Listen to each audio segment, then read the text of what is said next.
16 सोमवार व्रत कथा। मृत्यु लोक में विवाह करने की इच्छा करके एक समय भगवान महादेव और माता पार्वती जी के साथ पधारे। वहां वे भ्रमण करते करते विदर्भ देशांतर्गत अमरावती की अति रमणीक नगरी में पहुंचे। अमरावती नगरी अमरपुर के सदृश सब प्रकार के सुखों से परिपूर्ण थी।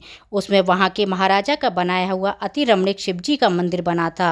उसमें भगवान शंकर भगवती पार्वती के साथ निवास करने लगे। एक समय माता पार्वती प्राणपति को प्रसन्न देख के मनोविनोद करने की इच्छा से बोली, हे महाराज, आज तो हम तुम दोनों चौसर खेलें। शिव जी ने प्राणप्रिया की बात को मान लिया और चौसर खेलने लगे। उसी समय इस स्थान पर मंदिर का पुजारी ब्राह्मण मंदिर में पूजा करने को आया। माता जी ने ब्राह्मण से प्रश्न किया कि पुजारी जी बताओ, इस बाजी में दोनों में से किसकी जीत होगी। ब्राह्मण बिना विचारे शीघ्र बोल उठा कि महादेव जी की ही जीत होगी। थोड़ी देर में बाजी समाप्त हो गई और पार्वती जी की विजय हुई।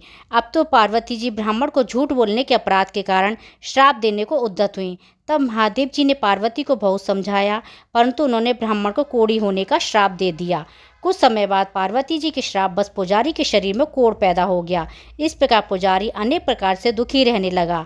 इस तरह के कष्ट भोगते हुए जब बहुत दिन हो गए तो देवलोक की अप्सराएं शिव जी की पूजा करने उसी मंदिर में पधारी।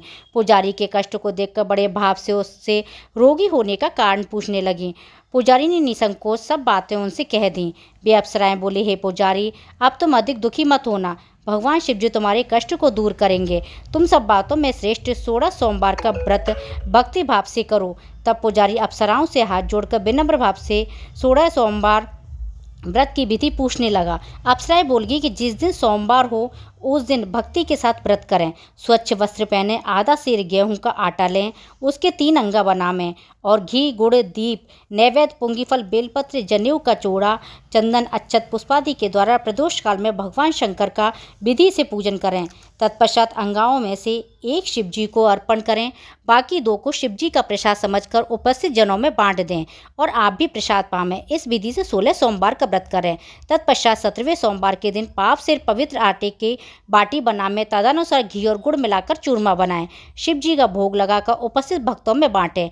पीछे आप सैकुटम प्रसादी लें तो भगवान शिव जी की कृपा से सब मनोरथ पूर्ण हो जाते हैं। ऐसे कहकर अप्सराएं स्वर्ग को चली गईं।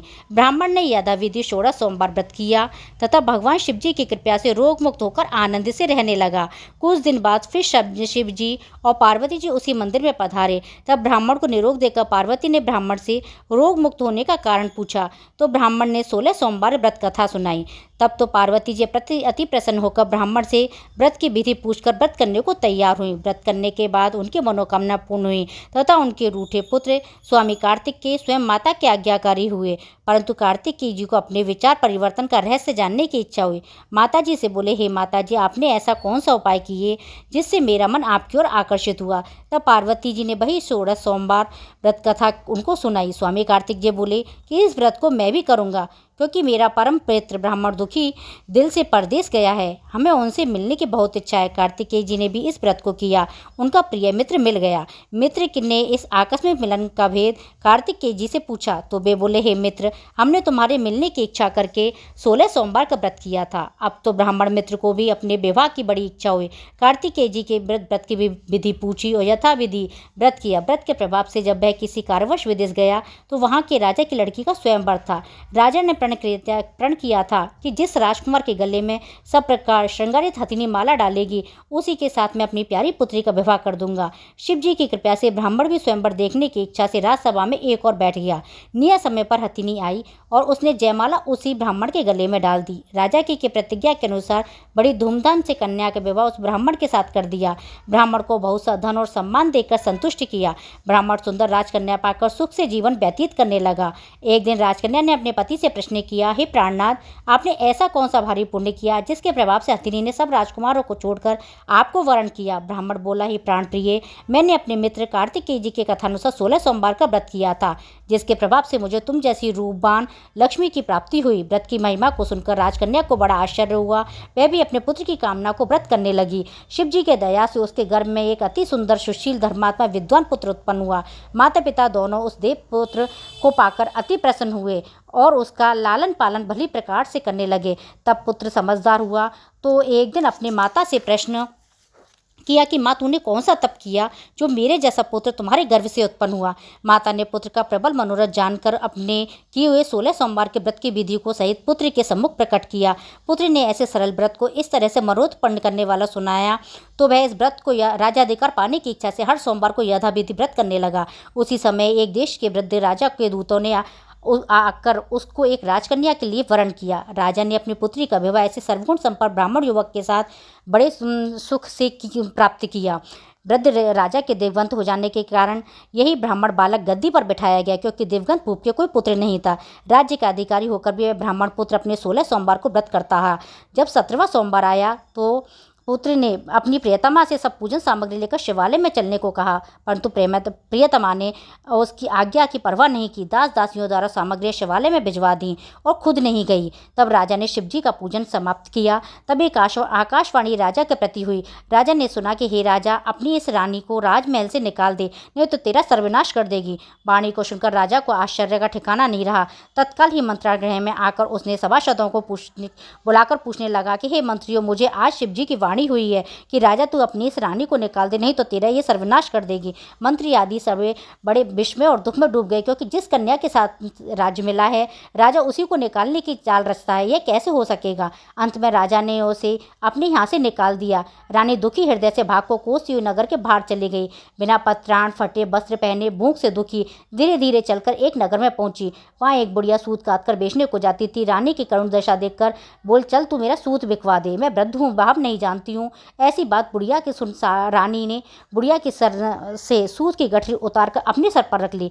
थोड़ी देर बाद आंधी आई। बुढ़िया की सूत की पोटली के सहित उड़ गया। बेचारी बुढ़िया पछताती रह गई। रानी को अपने से दूर रहने को कह दिया। अब रानी एक तेली के घर गई तो तेली के सब मटके शिवजी के प्रकोप के कारण चटक गए। ऐसी दशा को देखकर तेली ने रानी को अपने घर से निकाल दिया। इस प्रकार रानी अत्यंत दुख पाती हुई सरिता के तट पर गई तो सरिता का समस्त जल सूख गया। तत्पश्चात रानी एक वन में गई। वहां जाकर सरोवर में सीढ़ी से उतर पानी पीने को गई। उसके हाथ के जल स्पर्श होते ही सरोवर का नीलकमल के सदृश जल असंख्य कीड़ों में गंदा हो गया।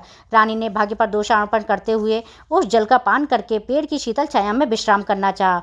वह रानी जिस पेड़ के नीचे जाती उस पेड़ के पत्ते तत्काल ही गिर गए। वन सरोवर के जल ऐसी दशा को देखकर गऊ चराते हुए ग्वालों ने अपने गोसाई जी से उस जंगल में स्थिति मंदिर पुजारी से कही। गोसाई जी के आदेशानुसार ग्वाले रानी को पकड़कर गोसाई जी के पास ले गए। रानी की मुख की कांति और शोभा जो गोसाई जी जान गए, यह अवश्य को ही विधि की गति की मारी ही कुलीन अबला है। ऐसा सोचकर पुजारी ने रानी के प्रति कहा कि पुत्री, मैं तुमको पुत्री के समान रखूंगा, तुम मेरे आश्रम में ही रहो, मैं तुमको किसी प्रकार का कष्ट नहीं होने दूंगा। गोसाई जी कैसे वचन सुन रानी धीरज हुआ और आश्रम में रहने लगी। आश्रम में रानी जो भोजन बनाती उसमें कीड़े पड़ जाते, जल भर के लाती तो कीड़े पड़ जाते। अब तो गोसाई जी भी बहुत दुखी हो गए। रानी से बोले, हे बेटी, तेरे पर कौन से देवता का कोप है जिससे तेरी ऐसी दशा हुई है। पुजारी की ऐसी बात सुनकर रानी ने शिवजी की पूजा करने ना जाने की कथा सुनाई तो पुजारी जी ने शिवजी महाराज की अनेक प्रकार से स्तुति करते हुए रानी के प्रति बोले कि पुत्री, तुम मनोरथों के पूर्ण करने वाले 16 सोमवार का व्रत करो, उसके प्रभाव से आप करने कष्ट से मुक्त हो जाओगे। गोसाई जी की बात सुनकर रानी ने 16 सोमवार का व्रत विधिवत संपन्न किया। 17वें सोमवार को पूजन के प्रभाव से राजा के हृदय में विचार उत्पन्न हुआ कि रानी को गए हुए बहुत समय व्यतीत हो गया, ना जाने कहाँ कहाँ भटकती रही होगी, ढूंढना चाहिए। यह सोच रानी की तलाश में चारों ओर दिशाओं में दूत भेजे। वे तलाश करते हुए पुजारी के आश्रम में रानी को पाकर पुजारी को रानी से मांगने लगे, परंतु पुजारी ने उनको मना कर दिया तो दूत चुपचाप लौटे और आकर महाराज के सन्मुख रानी का पता बताने लगे। रानी का पता पाकर राजा स्वयं पुजारी के आश्रम में गए। पुजारी से प्रार्थना करने लगे, हे महाराज, जो देवी आपके आश्रम में रहती है वह मेरी पत्नी है। शिवजी के कोप से मैंने इनको त्याग दिया था। अब इस पर से शिवजी का प्रकोप शांत हो गया, इसलिए मैं इसे लेवाने आया हूँ। आप इसे मेरे साथ चलने की आज्ञा दीजिए। गोसाई जी ने राजा के वचन सत्य समझकर रानी को राजा के साथ जाने की आज्ञा दी। गोसाई जी की आज्ञा पाकर रानी प्रसन्न होकर राजा के महल में आई। नगर में अनेक प्रकार के बाजे बजने लगे। नगर निवासियों ने नगर के दरवाजे पर तोरण बंधनवारों से विविध विधि से नगर सजाया। घर घर मंगल गान होने लगे। पंडितों ने विविध वेद मंत्रोच्चारण करके अपनी राजरानी का आह्वान किया। इस प्रकार रानी पुनः अपनी राजधानी में प्रवेश किया। महाराज ने अनेक तरह के ब्राह्मणों से दान आदि देकर संतुष्ट किया। याचकों का धन्यवाद किया और नगरी में स्थान स्थान पर सदाव्रत खुलवाए, जहाँ भूखों को खाने को मिलता था।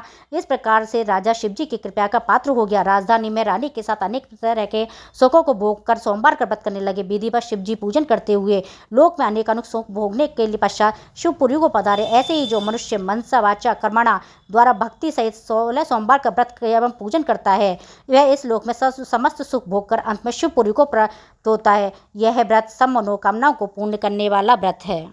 बोल गौरा शिव शंकर भगवान की जय।